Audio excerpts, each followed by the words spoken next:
Here's Bosher to kick it away.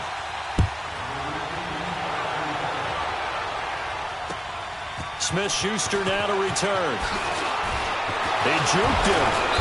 And he's up across the 25 and down at the 28-yard line. And Pittsburgh getting set to take the field. And they're hoping to redo their efforts in the last drive when they got into the end zone. And just think of what it's like now on the sideline. Because when you score a touchdown, you have to go over and look at the tablet and see what you did on the last drive. When you scored points, it's a whole lot better view than when you're trying to figure out how to fix things there. Big Ben and the Steelers with a 1st and 10 at their own 28-yard line.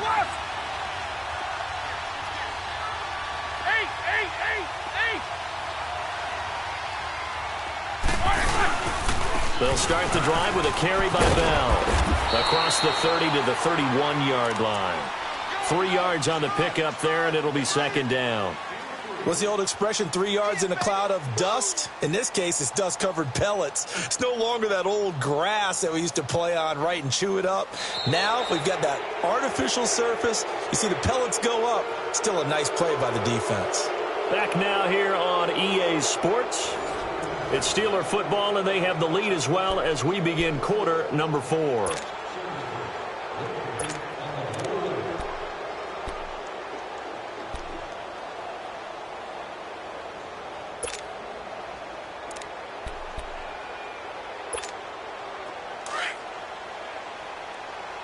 Let's go.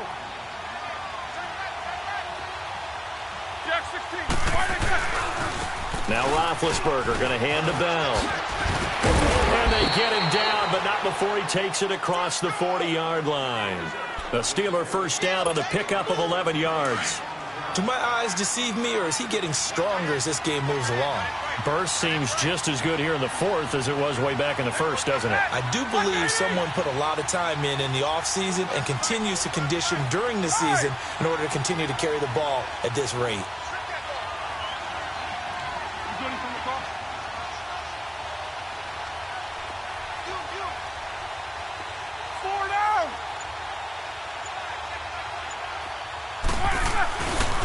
The give is to Bell, and he'll be brought down, losing yardage back at the 40. That's going to go as a loss of 2, and it'll be 2nd down. Run blitz there defensively, something we might see more of here in the 4th quarter. I think we'll see a lot of it, and the difference between that and a pass blitz, you're just trying to get to the quarterback. You're trying to scheme someone open who will get to the QB and make sure he gets on the ground. In a run blitz, and the Falcons get there. The Falcons get the sack. Down he goes. And now a timeout defensively by the Falcons. It's just their first. They'll be down to 2 remaining as we step aside here in the 4th quarter. So the sack, and now a 3rd and long situation for the Steelers and Ben Roethlisberger. Now Roethlisberger on the move to his left. Now he'll throw deep left side. And look at this. They get the turnover they needed. It's intercepted. Ricardo Allen with a pick. And this return is going to be halted right around the 28-yard line. Not the best of plays there as a quarterback. You're right-handed, rolling left, trying to throw it that far downfield. I remember a coach of mine saying, son, that's the equivalent of trying to get the car keys out of your pocket with your opposite hand while you're trying to run. You just can't do it.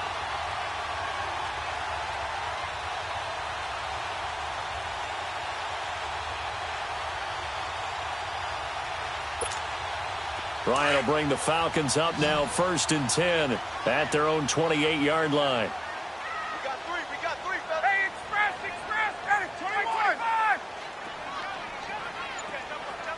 We go. After the interception, here's Ryan.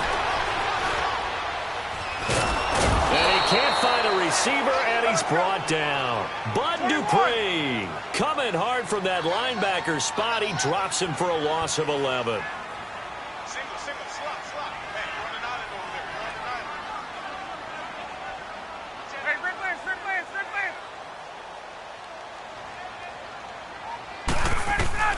Now Ryan on 2nd down.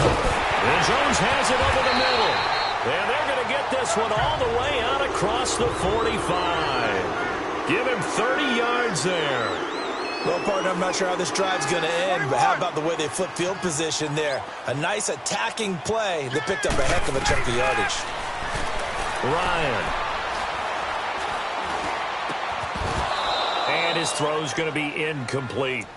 Even without a ton of pressure in his face, it just shows how difficult it is to pick apart his own defense. Those guys are sitting back, and they're not playing receivers as much as they're playing the eyes of the quarterback and when he delivers the ball.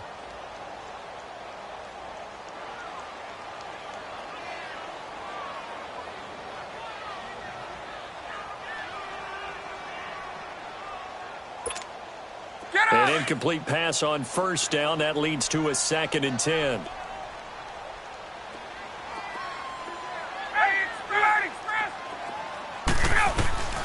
Second and 10. It's Ryan again. Looking deep for Julio. And he's unable to grab it. Thought he might have had position. Couldn't hold on. 3rd down. There's definitely contact there, but it's the 4th quarter of a kind of tight game, and sometimes the officials just say, let them play. Kind of like your mom used to with you and your brothers. Just take the broom to you and send you out to the backyard and tell you to settle it yourselves. I like that, yeah. There was contact. I don't know, like you said, enough to warrant the flag. It was close, though. To throw on 3rd down, Ryan. Oh, he can't hang on to it. Almost intercepted. They would have loved the first pick of the game there, but at least it does get them to 4th down. This defense was definitely alert to the possibility of the deep ball, and they were more than ready for it. They've got the lead, 4th quarter. Maybe can expect more passes like that downfield. Here we go. It's Ryan on 4th down. He's airing it out for Sanu. And it's knocked away and incomplete. Dan Quinn's guys unable to come through there on 4th down. And the Steelers, they're going to take over an excellent field position. Let's go.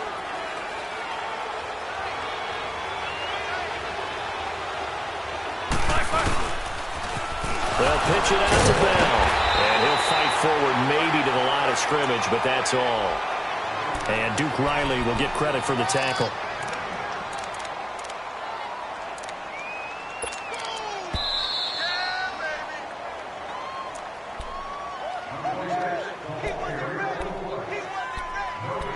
Time for a break. We'll come back for the electrifying conclusion after this.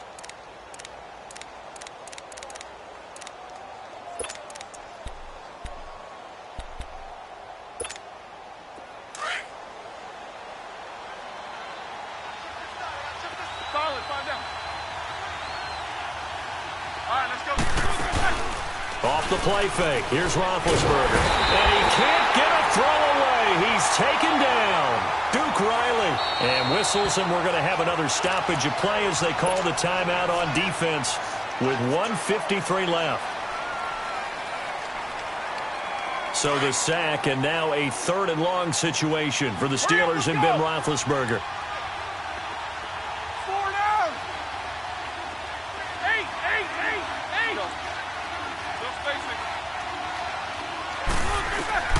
Throwing now is Roethlisberger. And he can't get a throw off. He's taken down. What a huge play at this point in the game. Well, certainly some teams are not intimidated by down and distance on defense, are they? 3rd and very long? Let's go get this guy again. Big-time pressure. Here's Jordan Berry now. And surprisingly, this is the first punt of the game for either team.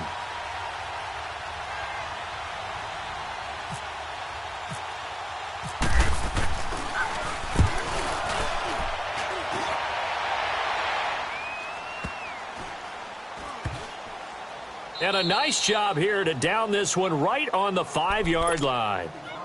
Here are the Falcons as their offense heads back onto the field. They're down here in a 1-score game. But the time, it's a factor, but it's not a huge factor right now, is it? It's really not, because this amount of time gives them a chance to run their offense, to go through play sequences. And this is what they work on every week in practice, usually on a Friday. They go over this type of a situation, late game situation. What do we get? And they're going to sack him again. The 5th time they've gotten him today, and this one results in a safety.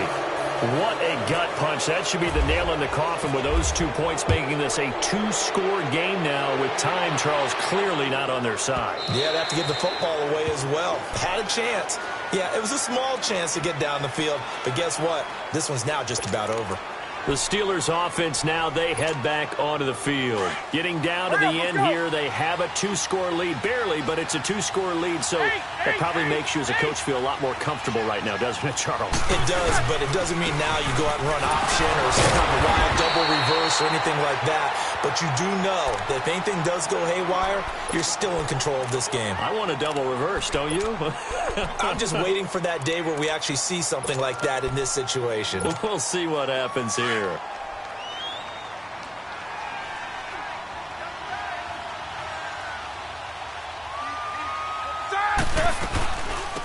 They'll run it now out of the gun. Oh, he's got a little daylight. 8 yards on the ground there, and now they're looking at a 3rd and 2. Charles, why didn't they just take the knee there? You're asking the question that I'm asking as well, because we've seen a lot of football where coaches decide maybe they get a little greedy. I don't know if they're doing it for stats or for what reason. We've seen it happen in college. And how about in the NFL? The miracle of the Meadowlands. All they had to do was take a knee and the game was over. The Giants ran it one more time. Ball popped free. Philadelphia picks it up and wins the game. What year was that? 1978. I think it was in November. Blue 30.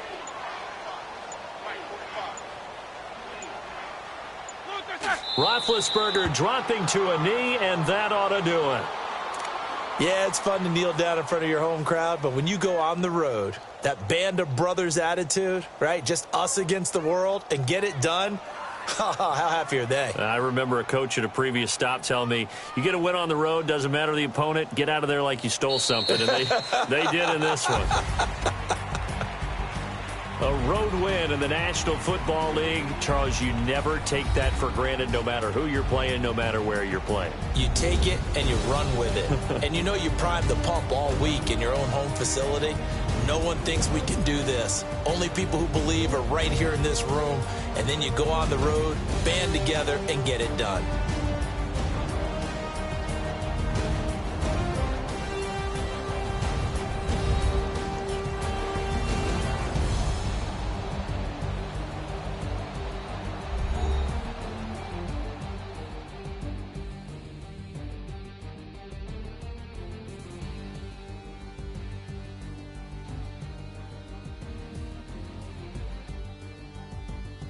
That'll do it for us. For Charles Davis and all our hardworking crew, I'm Brandon Gaudin. You've been watching the NFL on EA Sports. For more, find us on Twitter @EA Madden NFL.